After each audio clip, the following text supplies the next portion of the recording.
guys, and welcome back to my channel. As you can see, I am joined by a very special little guest of mine today who I've been meaning to bring on for quite a while.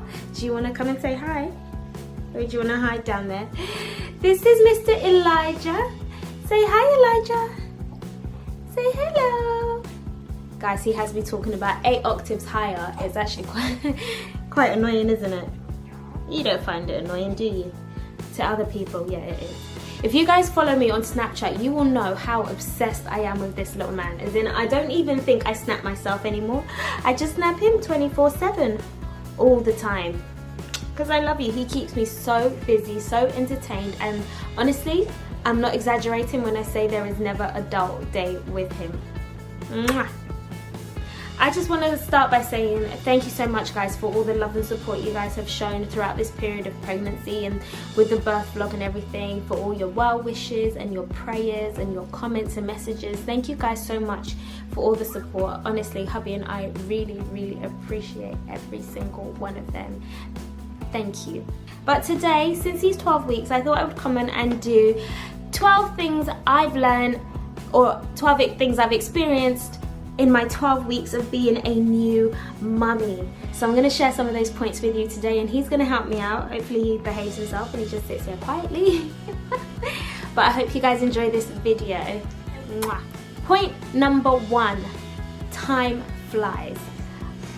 It's so hard for me to get my head around the fact that he is 12 weeks old.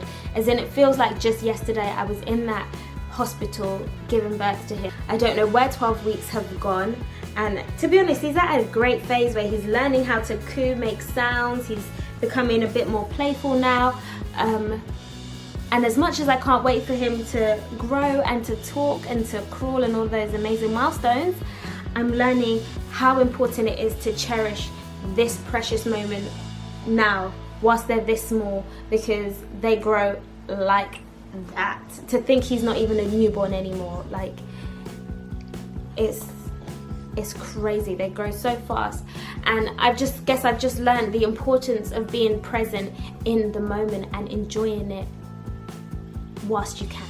Point number 2, cut yourself some slack. After you have the baby, some people term it the 4th trimester. Now, this is when you're just figuring out life. You've just come home, you're trying to figure out your baby. It's a whole new learning curve, and you're recovering yourself. Like, you have to remember, you've just dropped a whole human being. You have got to give your body time to recover. So don't feel bad about it if you haven't washed the dishes for a day, or if you haven't done your laundry in a week. It's okay. It's not running anywhere. The best thing that you could do for yourself is to rest and recover, because that baby needs you, your family needs you. So rest up and don't feel bad about it. Number 3, it's like he has the power to release my inner child. I become such a big kid around this guy. As in, he has me making the silliest of faces in public, doing dances and sing-alongs to keep you happy. And it's not just me, it's literally everybody who comes into contact with him. And I love it. He's teaching me just how to lighten up. How to lighten up and how to not take life so seriously. And that's what I love about kids. Their innocence, their purity, and the fact that they really don't care what people think. Number 4, I have found a newfound respect for mamas and parents. Oh my gosh. As in, I look back at some of the grief that I gave my mum growing up, and I think, wow. Like, I don't know how you did it, but thank God for your life. Even just giving birth to a child, I know some women have it easy, but it is a life and death situation when you are pushing out that child. You are pushing out that child with everything that you've got on the inside of you. Mums, you are superheroes. You literally go through hell and high waters for your kids. Parents go through hell and high waters for their kids. I can honestly say that after having him, I literally feel that there is nothing that I wouldn't do for this little boy. Number 5. Sorry, whilst I'm just wiping his drool off my hands. Let everything you do be motivated by love. One thing that I found is that now having a child, there is so much that I need to juggle. I need to tidy the house, maintain our home, cook. I need to make sure things are organized for my husband. I need to make sure things are organized ministry-wise. I feel like I'm juggling a million things whilst looking after him, and he's constantly feeding, and it's so easy to get stressed out. And I think he's still very young, let alone he's not even at the stage where he's running around and I have to look left, look right, keep watching him, make sure that he's not up to any mischief. So you want to be more patient? Grow in love. You want to be kind? Grow in love. Let everything that you do on a daily basis be motivated by love. If you do that, I promise you, it will not feel like a chore. It will just flow. Number 6, everybody says that you should sleep when they sleep, and this is so true. Having a newborn, you need to get your sleep in. You need to sleep when they sleep, because they wake up so often in the night and your sleep pattern is inside out, upside down, reverse. So whenever you can sleep, you should do it. But then I found that after the first couple of weeks, when I was by myself, I found it difficult to sleep when he was sleeping, because that was the only time I felt like I could get things done. Now he's a bit bigger and he's sleeping a little longer at night. I don't nap when he naps during the day, but I do use that time to get things done. I do use that time to complete a task. Oh, you want to talk as well? I do use that time to make sure I get things done when I need to get them done. Whether it's quickly just washing up or sending a few emails, use that time wisely. Number 7, trust your own instinct. There is a maternal instinct in every woman that gives birth to a child. Or well, at least there should be. No one else is going to know the needs of your child better than you will at this stage of their lives, because you spend the most time with them. And if you feel that something isn't right, don't be afraid to do something about it, or don't hesitate to do something about it. And you have to remember also, as believers, we have the Holy Spirit on the inside of us, so it's more than just trusting your instinct, and it's more than just about intuition. Follow that leading of the Holy Spirit on the inside of you and trust him to lead you in the right direction concerning your child. Number 8, and this one, I'm an advocate of this. I'm so passionate about this. Free yourself from the bondage of everybody's opinions. Should I repeat that for you? Free yourself from the bondage of everybody's opinions. Trust me, everyone will have an opinion about how you should raise your child, what's the best thing to do, what you should do, what you shouldn't do. Should he sleep on his front? Should he sleep on his back? Should he be breastfed? Should he be bottle fed? You should do it like this because that's how we did it growing up, so that must be the best way.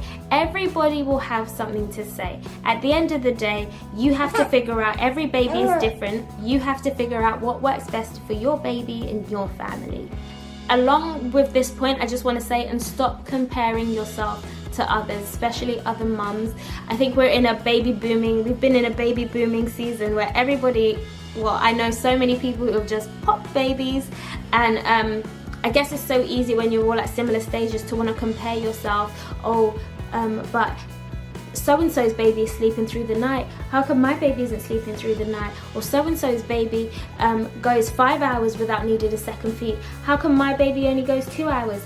Every child is different. Every child is unique, and that is okay. What works for one might not necessarily work for another. It doesn't mean that there's something wrong with your child. So stop the comparisons. Stop the comparisons.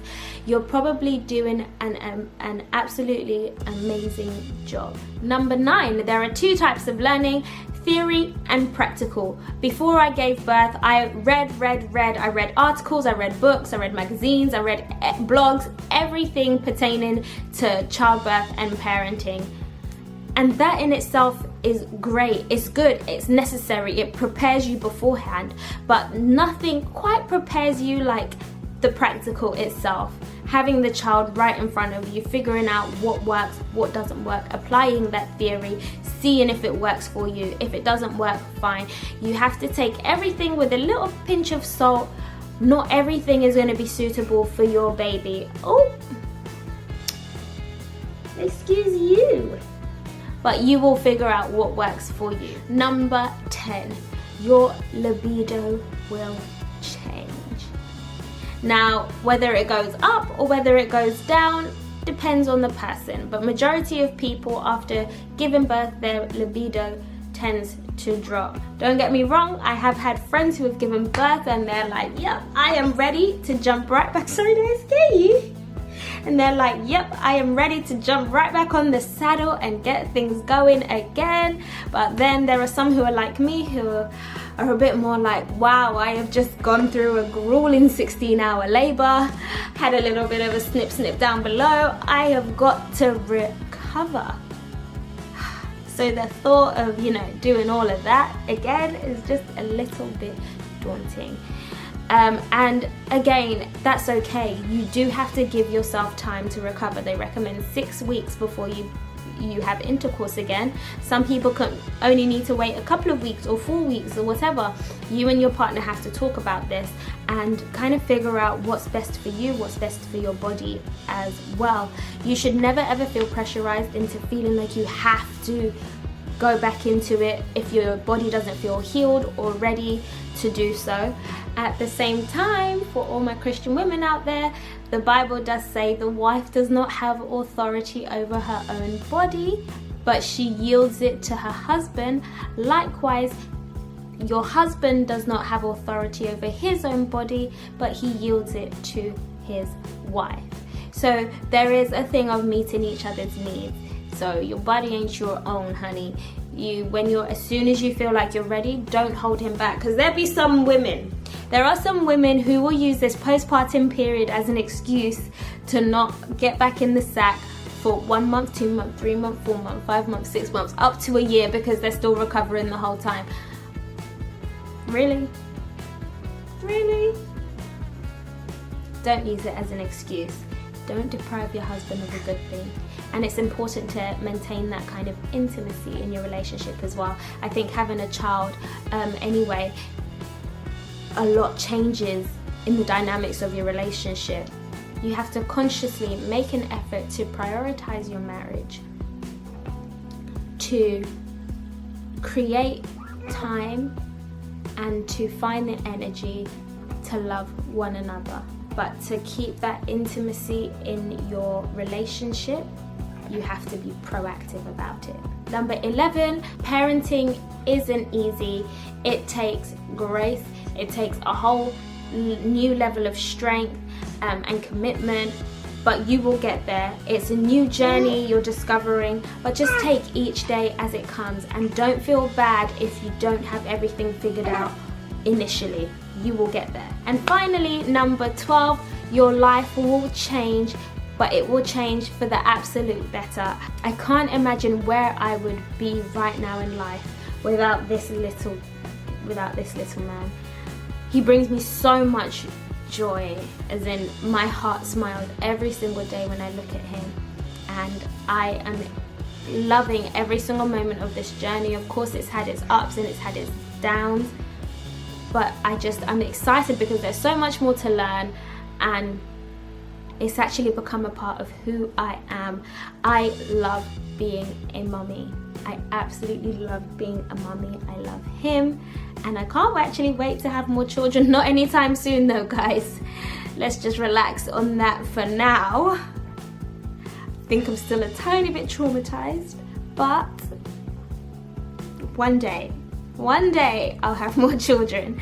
But for now, I'm just going to enjoy this little guy as he grows and make the most of my time with him. For all you new parents out there, you can do all things through Christ who strengthens you.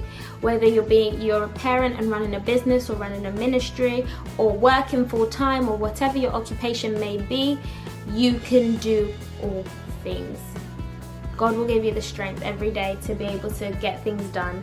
So yeah, that's it from us today. So, should we say bye-bye to everybody? Should we say bye-bye, everybody? Say bye. Give him a kiss. Mwah. Thank you guys for watching. Say bye, Elijah. Bye-bye.